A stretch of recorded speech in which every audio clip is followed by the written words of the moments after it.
We're setting off on a very long journey to the top of the Jungfrau. So come along, it's about 6 hours to get there from Lucerne. We'll spend a few hours at the top enjoying the sights and the restaurant, and then we'll get back to Lucerne later that same night. We quickly leave the suburbs of Lucerne behind and find ourselves in the enchanted forests. Passing the beautiful Lake of Lucerne, we'll be going by several interesting lakes on this journey today. Our shows are primarily about Europe, bringing you such beautiful landscapes as these little villages tucked away along the Bruneck Pass on our way from Lucerne to Interlaken. We've also presented shows about New York, Chicago, San Francisco, Southeast Asia, and South America. Now passing through the Aare Valley on our way to Lake Brienz. This is one of the two large lakes that straddle the resort town of Interlaken, the Brienzer See. The village of Brienz on the shores of the lake is celebrated for its picturesque streets and buildings and the beauty of the surroundings, these breathtaking meadows, and you can enjoy it from the splendor of a train that's practically empty. We're riding first class on the Swiss railway system, and we've got the whole car to ourselves with these comfortable rotating chairs. There are numerous fine sights to be had out both sides of this narrow gauge railroad train. The most outstanding features of the Bruneck Pass are the two beautiful lakes and the villages that go with them, the Lungner See and the Sarner See. These are among the most enchanting and picturesque lakes with their waterfalls coming down that you can find anywhere in the Swiss Alps. The train stops and the rack and pinion is engaged to begin the rack portion of the journey as we ascend higher and higher into the Bruneck Pass, and we'll soon be crossing over the top of the pass and then into what's called the Bernese Oberland. Once we arrive at Interlaken, we change trains. This will be the first of several changes of trains we'll make. Here's a historic steam rack railroad, and we'll be going from Interlaken up to Lauterbrunnen. And then we'll continue all the way to the top of the Jungfrau. Many people consider this to be the finest, most picturesque train journey in the world, and now you're going to find out why. It just does not get any better than this trip. It's an incredible journey. It's an expensive journey.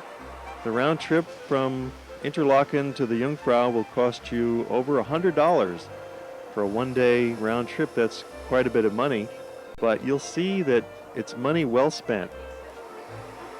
The little village drops down behind as we arrive in the town of Lauterbrunnen. Changing trains here at the Lauterbrunnen train station. It's a simple matter. You just get off one train and wait about 10 minutes for the next one to come along on the next leg of this rack railway journey. Climb on board. We're traveling first class, so there's plenty of seats. There's no problem with crowding unless you're going in the peak of the season. If you were in July or August, it's a little bit more crowded. But in our case, we're traveling in early June, enjoying one of the most beautiful sights mankind can ever see. It's somewhat reminiscent of Yosemite Valley in California, except it's even more spectacular because we're in the heart of the Alps. Classic and picturesque architecture of the Swiss chalets nestled among the hills, looking down on the sweeping vista of Lauterbrunnen Valley.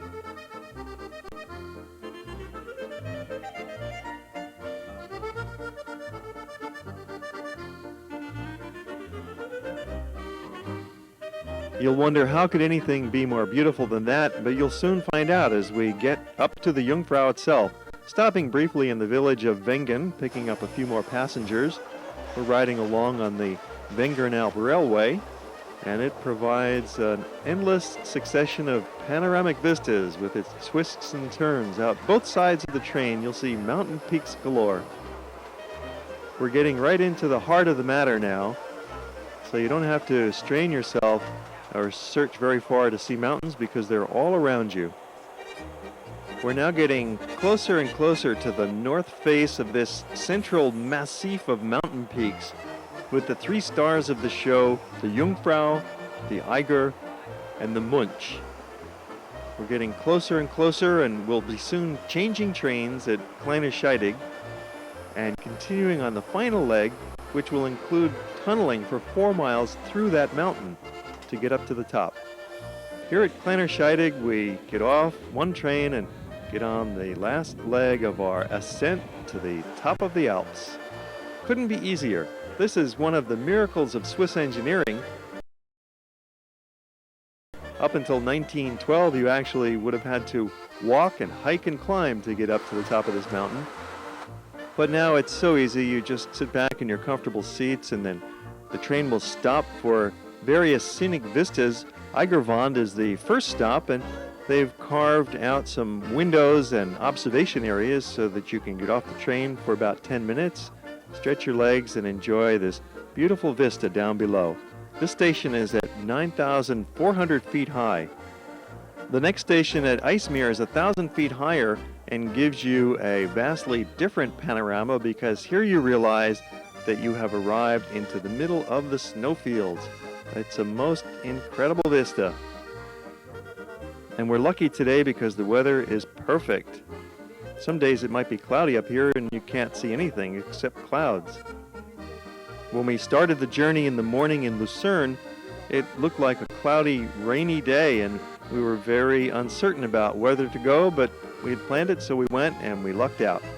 IJsselmeer is another one of these underground stations. In fact, this 4-mile tunnel qualifies as the highest underground railway in the world.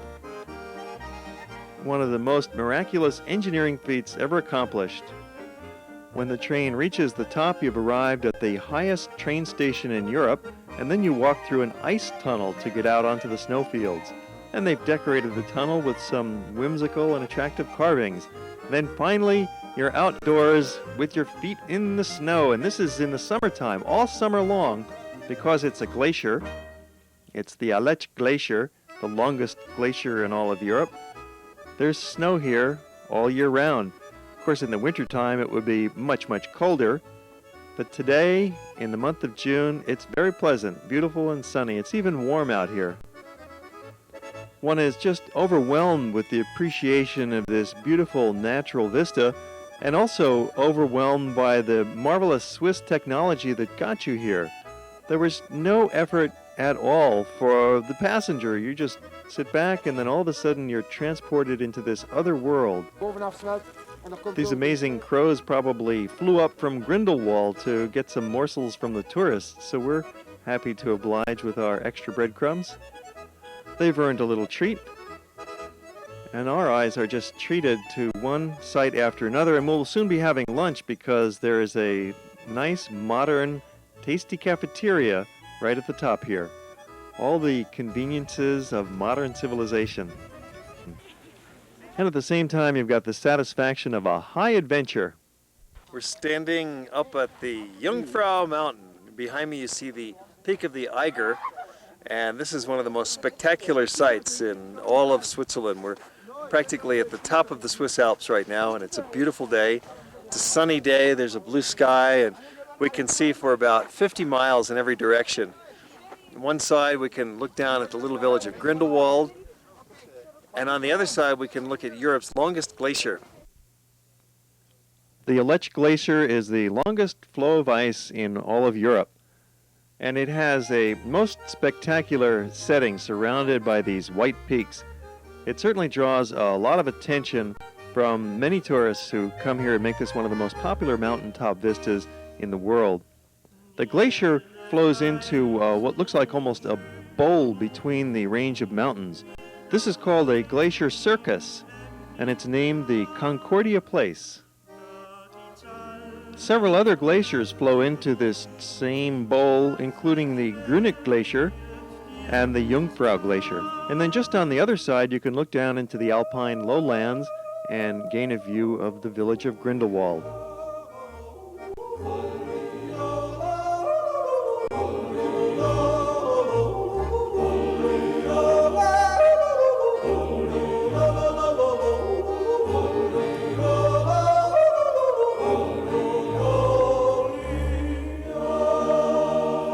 stimulating exercise for the mind and the spirit and the body, so you get kind of hungry, especially up here at 12,000 foot elevation. And the Swiss, well, it seems they're determined to put a modern restaurant at the top of every major mountain site in the country, and they've certainly done it very well here at the Jungfrau. There's even a gift shop. Then you walk through another long tunnel. It's all very easy to do. It's quite level and very safe, to the Sphinx lift.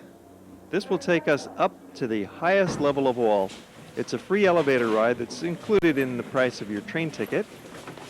This final leg of our long journey is a 350-foot elevator ride up through the top of the mountain, and you emerge from the elevator onto the highest mountain viewing platform in all of Europe.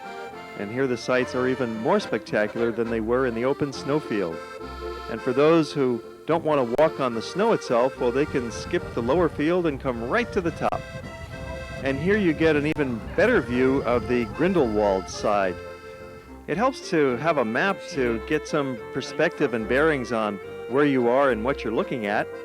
This is a nice contour topographic map of the specific area of the Aletsch Glacier, and you see the Aletschhorn in the map, and now we'll show you the Aletschhorn mountain itself, which is one of the sources of the Aletsch Glacier. Down below, we can see people skiing. That's right, there's a ski school up here at the top of the Jungfrau. Operates all year round, so if you want to go skiing in the summertime in Europe, this is one place that you can do it. It's really just a bunny slope. You can see it's quite easy, and it's actually perfect for the novice, for the beginner. You can come out here and ski in very safe conditions, very gentle slope. And what better surroundings could you possibly hope to see? Quite a bit of scientific research is conducted up here, particularly into the weather patterns and the movements of the glaciers. These studies have documented an alarming trend in recent decades of a gradual reduction in the size and extent of the glaciers, which may be a reflection of global warming. So these studies are very important for not only Switzerland, but the entire future of the world's climate. So it's an ongoing scientific project. They're there 24 hours a day, continually expanding the scope of their work. It's been a most amazing visit here to the top of the Jungfrau, but now it's time to make our descent because we still have a long journey in front of us. So we go back the same way that we came up, through this 4-mile tunnel, and then emerging out of the tunnel for a spectacular view of the face of the mountains, then arriving again at Kleine Scheidegg and changing trains. It's just a little village. It has several restaurants and several little hotels. It's a rail junction that gives us a chance to continue down the mountain via a different route than the way we came up. In this case, we're going to board the train and head down to the quaint little village of Grindelwald. And there we'll hop off and stretch our legs and have a stroll through Grindelwald. It's a nice place. We'll be going back to Switzerland next year in July of 1998. Hawaii Geographic Society organizes and conducts several trips each year to Europe. And we photograph these trips and bring them back to you as episodes of World Traveler. This is where nearly all of our television programming comes from. It's filmed during our regular public tours. And we'll be showing our phone number again later in the program. If you'd like to grab a pen and paper and jot it down and give us a call, we'd be happy to send you some information about our various trips and activities. This alternate route down from Kleine Scheidegg to Grindelwald and then to Interlaken is also beautiful. It's a steep descent, and way down below you can see the village of Grindelwald surrounded by the high peaks. Now we'll show you a graphic that summarizes the route we've taken and the best way you can handle this procedure. You start from Interlaken up to Lauterbrunnen, from there up to Kleine Scheidegg to the top of the Jungfrau, back down via Grindelwald to where you started at Interlaken. This circular nature of the route makes the day even that much more spectacular because you're really not repeating yourself. You're seeing different sights at every moment. The village of Grindelwald is very famous as a home base for mountain trekkers, and it's become a little crowded, but it's still a beautiful and charming and picturesque spot.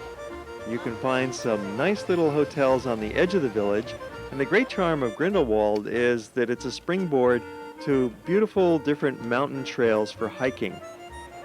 And if you don't want to hike, you can just sit on your beautiful terrace of the cafe or your hotel and have a drink and enjoy the view.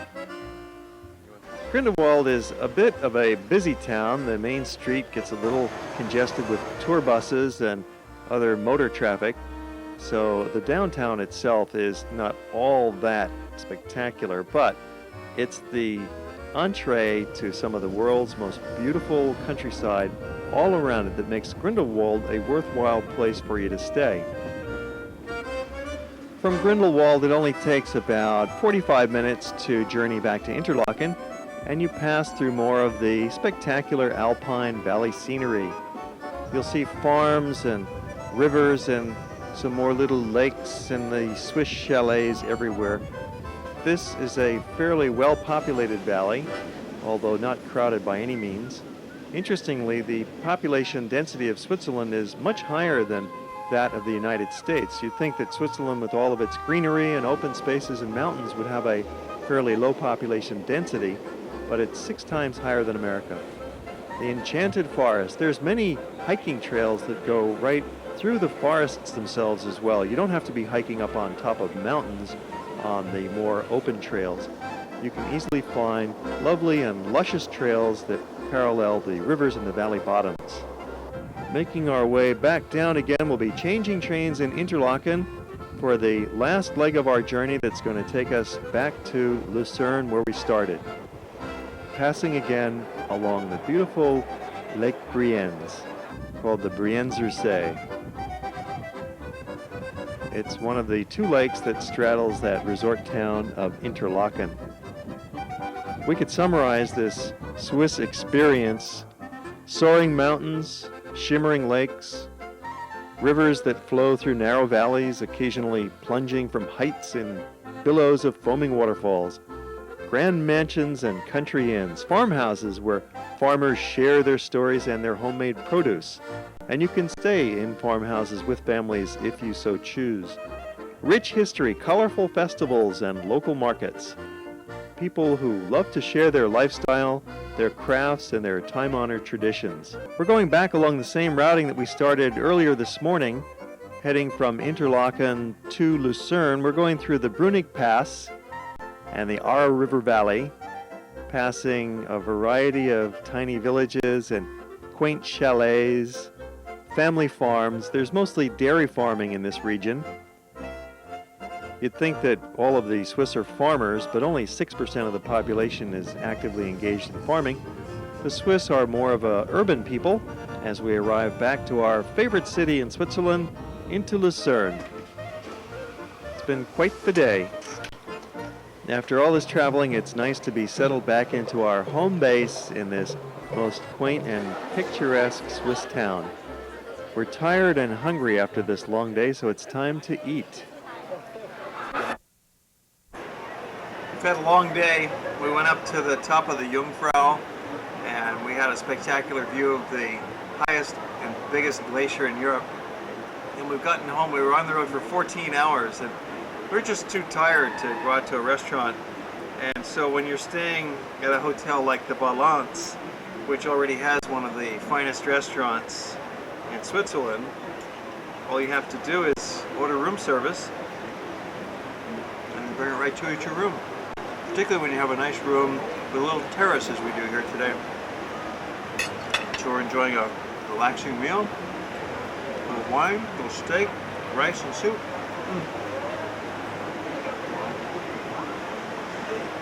It's a great way to finish off a real busy day.